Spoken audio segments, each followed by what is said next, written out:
I need to tell you a story that happened to me and my son. We lived in a logging camp called Grisdale. Does anybody know what Grisdale is, or who? You remember Grisdale? Thank you, sir.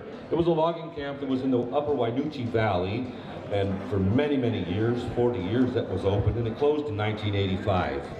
We lived up there, so we had to drive that road literally thousands of times. Many times there were herds of elk that would go across the road. We had to stop, shut the truck off because we had to wait.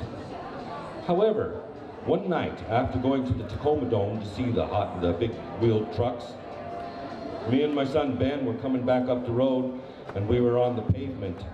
The road was gravel. Used to be the upper part was gravel. It was raining. It was nighttime. It was dark.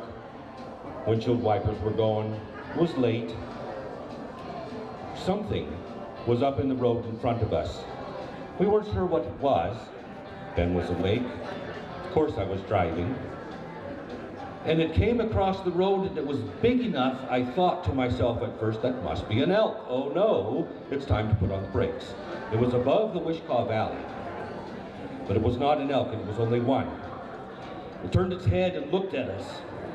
And the eyes were red reflection, not green like a deer. Red, like when you take a picture of somebody and their eyes, you get red eye. And it went across the road in a hurry.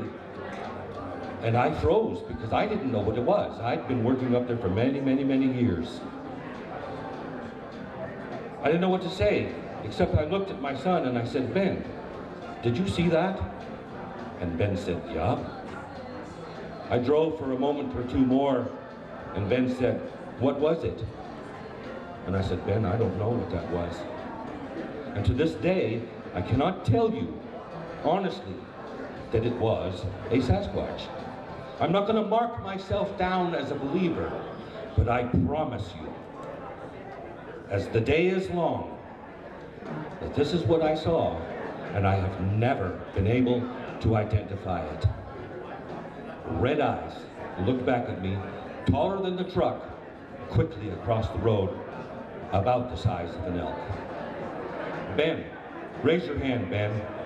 There's my son, Ben. You can come up and tell your own story, because I don't tell this story in front of Ben. He saw what he saw. He may have a different story than I, but I know to this day we both saw something. Thank you.